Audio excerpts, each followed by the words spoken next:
No mai, haere mai. Welcome to Metro News on Kōkako. I'm Izzy Ingalls. A body has been found in the search for a man missing in a Christchurch lake. Police were notified of the man missing in a lake near Johns Road around 6:50 last night. Search and rescue teams have been back in the area today with the assistance of a dive squad. Members of the public can expect to see an increased police presence around the area today. Prime Minister Christopher Luxon has announced a proposal to gradually increase KiwiSaver contributions to 12% by 2032 if re-elected. Labour leader Chris Hipkins is supportive of National's proposed KiwiSaver increase, but says clear rules would be needed. Both are concerned about low-income families, but Luxon says there may be an option to opt out. And close to $400,000 has been raised for the mother of the children who died in a Sanson house fire last week. Mother Chelsea Fields says she would like to give her sincere thanks to all the generous donors over the past week. Ahead of the children's funeral tomorrow, everyone is encouraged to wear bright, cheerful clothing to make the day as light as they were. Christchurch's Te Kaha Stadium is set to host round 2 of the 2026 Rugby League World Cup. The Kiwis will host the Cook Islands while the Kiwi Ferns take on France.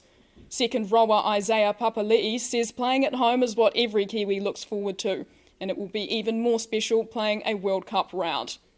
And the F1 title race has been flipped on its head after McLaren drivers Lando Norris and Oscar Piastri were disqualified from the Las Vegas Grand Prix.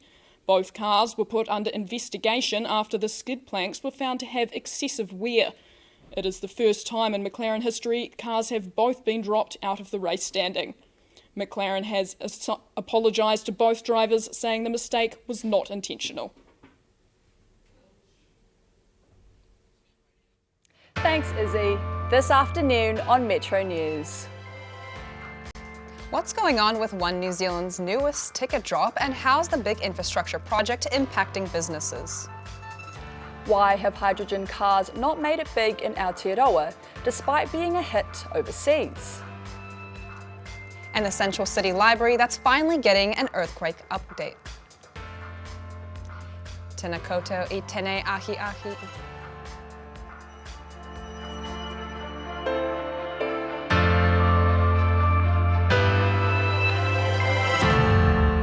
Tēnā koutou I tēnei ahi ahi, no mai haere mai. Welcome to Metro News. Ko Alexandra tēnei. Ko Adriana Tobin tēnei. The countdown is on, with just over 4 months till One New Zealand Stadium is filled with thousands of fans. After 3 years of construction, roadworks and disruption for nearby businesses, the hospitality sector is tentatively excited to see the boost it brings. Marcus Allen has the story. With Christchurch's new stadium nearing its April opening, nearby businesses are looking forward to the much-needed economic boost it will bring. Lois Cohen is the operations manager at Scoundrel Bar and Eatery. She says balancing operating costs, among other things, is tricky in this economy. Rising cost of labour and, all the kind of obligations that come with that and sick pay and holiday pay and things like that, it all just adds up. But with One New Zealand Stadium just down the road, she's seeing a light at the end of the tunnel. It hopefully marks the start of a period of growth for the city. Venues Otatahi Chief Executive Carolyn Harvey-Tier says businesses have been waiting for this one for a while. I mean, a lot of the businesses in the city, retailers, hospitality, have stayed or have invested in new facilities because the stadium's going to be there. Venues Otatahi is responsible for the new stadium and some of the biggest surrounding venues. They project a $50 million economic impact on the local community. Obviously, we won't have Apollo projects, so some of those will come off. So you're kind of looking at around 1 million to 1.2 million for across the whole venue portfolio. It will be the first Christchurch stadium since Lancaster Park was damaged nearly 15 years ago in the 2011 quakes. The stadium can hold up to 30,000 people for sporting matches or 36,000 plus for music events. Some living in the CBD are looking forward to its opening too. Mark Derbyshire is a resident at Atlas Quarter on Wells Street. He's lived there for 6 years. And it's going to mean that we have, who are living here have a much more exciting time than what we get at the moment. The Anzac Weekend Super Round is set to be the opening event in April next year. We asked locals what they think the stadium should hold after. I just think it'd be really great to see like some drum and bass. Billie Eilish, I guess. Dave Dobbin. Why is that? Because he's a great New Zealand artist. I would love to see Harry Styles, maybe like Lord, obviously, Charlie XCX, pretty much anyone big.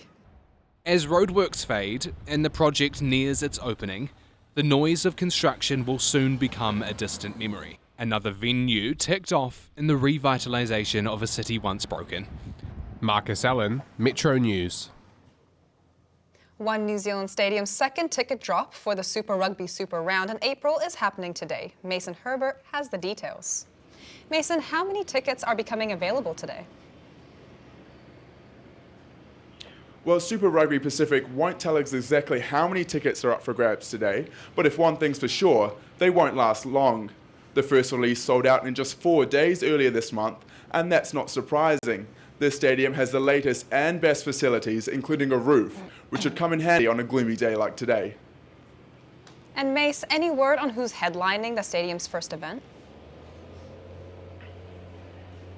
Well, there are plenty of rumours sweeping around the city about who will be headlining, but nothing's been confirmed officially. Some of the names bandied about are the likes of Split Enz, Lord, or Ed Sheeran. But if one thing's for sure, it will definitely be packed to its capacity of 25,000. Thank you, Mason. A body has been located in the search for a man missing in a Christchurch lake. Police were notified of the man missing at Lake Rua near Johns Road around 6:50 last night. Search and rescue teams were back in the area this morning with the assistance of a dive squad. The lake and surrounding area remains closed to the public and the death will be referred to the coroner. They're gaining momentum overseas, from the highways of America and Europe to the city streets of East Asia. When will hydrogen cars take off in Aotearoa? Mason Herbert went for a spin to find out. Christchurch's mayor loves his hydrogen car. They're light, good for roads, and environmentally friendly. My hydrogen car holds 7 kilograms, and you can buy it for around about $16 a kilogram. But when it's got 7 kilograms in it, it will go 700 kilometres, right? And believe it or not, you can fill it up in about 5 minutes. Hydrogen is being seen as the new way to get from A to B, a clean green fuel that could change the way we move. These cars use what's called a fuel cell, converting hydrogen gas into electricity to power their engines. The only byproduct, water vapour. There is one main issue with these cars. Numbers are so limited that there's no public fuel stations in the whole of the South Island. If you're wanting to fill up your car, the nearest one is in Hamilton. It's not just cars leading the way. Down south, transport giant H.W. Richardson Group is also testing hydrogen in their heavy vehicles. They've started commercialising dual fuel trucks, engines that run on both hydrogen and diesel. These trucks can cut emissions by up to 30%, a huge step towards greener freight across Aotearoa. Meanwhile in Christchurch, engineering firm Fabrum is developing hydrogen production and storage systems for both transport and aviation. It's got low price point and it's very, very energy dense. So as a fuel, it's really, really good. But the overarching benefit is when you burn it, the byproduct is water. And that's just a really good outcome. So as a future fuel, it's really where the world needs to be gravitating to. For now, hydrogen remains a small but growing part of the transport mix. But as the technology matures and more companies come on board, it could soon become a major player in keeping New Zealand moving. As for Christchurch's hydrogen car-loving mayor, he wants to bring the rest of the city along for the ride. Mason Herbert, Metro News. National will lift KiwiSaver contributions, but has stopped short of making the scheme compulsory. It's promising to increase default worker and employer contributions to 6% each to fully take effect by 2032. Currently, 93% of Kiwis are already members of KiwiSaver. Prime Minister Christopher Luxon says he still wants families going through difficult periods to have the ability to opt out for a period of time or adjust their contribution. Santa's come to Canterbury early with a highly successful visit to the annual Christmas parade. 45,000 people came to catch a glimpse of the bearded fellow and his reindeer at the Canterbury Agricultural Park of 30,000. Jingle all the way. Oh yeah, jingle all the way. Dashing through the snow in a one-horse open sleigh. O'er the fields we go, laughing all the way. Bells on bobtails ring, making spirits bright. What fun it is to ride and sing a sleighing song tonight. Jingle bells, jingle all the way. Oh, what fun it is to ride in a one-horse open sleigh. Jingle bells, jingle all the way. Oh, what fun it is to ride in a one-horse open sleigh. A muri e ngā whakatairanga, coming up on Metro News. The Central City Library that's finally getting an earthquake upgrade. And the Matatu rugby player tells all about juggling life on and off the rugby field. Koe haere ki wahike. Stay with us.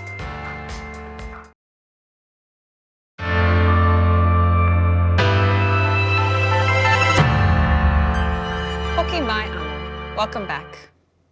It's been 14 years since the Christchurch earthquakes, and most of the city has bounced back. For years, one of the city's libraries let the rest rebuild. First, now it's finally their turn. Hannah Feck has the story. 12 months from now, the shelves will be full of books, playgrounds bustling, and cafe lit with people. The community's more than ready for Kashmir's new library and community centre, or Mōkehi. This challenge has actually been the public wanting to come and have a look on site. And some days when you come down here, you'll see early learning centres, the local ones, with all the wee kids looking through the fence and talking to foremen, etc. Project manager Braden Barnett says the public is almost too excited. Often I'm getting emails from people going, hope you bring back their penguin checkout machine for the kids, or making sure we get a really good cafe supplier. The Old South Library on Colombo Street was badly damaged in the 2011 earthquakes, but quick fixes meant a full rebuild was put on hold. We stepped back and let those communities go first because it was standing and it was working. The plan was always to replace it. Demolition began in May this year, marking the start of its new chapter. It's really underway and the end is in sight now. The site is scheduled to open in December 2026, with a strong emphasis on community connection. Like Cook Brothers have built a chicken coop for Beckenham School this week. Last week they built a beehive for Thorrington School. South Library was a real community hub with over 186,000 visitors in the last 6 months of business. The new South Library was gifted the name o Mōkehi by Ngāi Tuahuriri earlier this year. It was the name of a settlement where small flax rafts, or mōkehi, would rest on their ways up the river.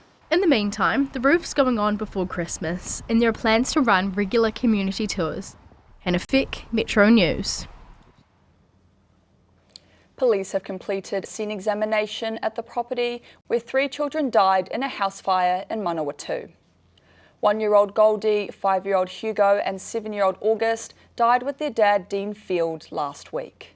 Almost $400,000 has been raised for their mother.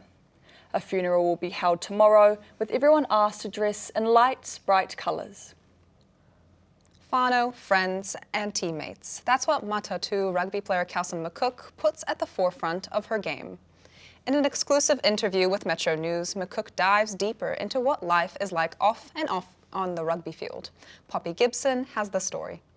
Success is the pinnacle for every athlete. For 22-year-old born and raised Taranaki rugby player Kelson McCook, her love for rugby first began back in intermediate. I wanted an excuse to get out of school, and they had a rugby sevens inter-school team, and I was like, yes, get me in there. Kelsyn signed her first professional rugby contract last year with the Hurricanes Polar, debuting in the number 21 jersey with her whānau and friends cheering her on from the stands. But being a professional athlete comes with highs and lows, and sometimes with the costs for injury.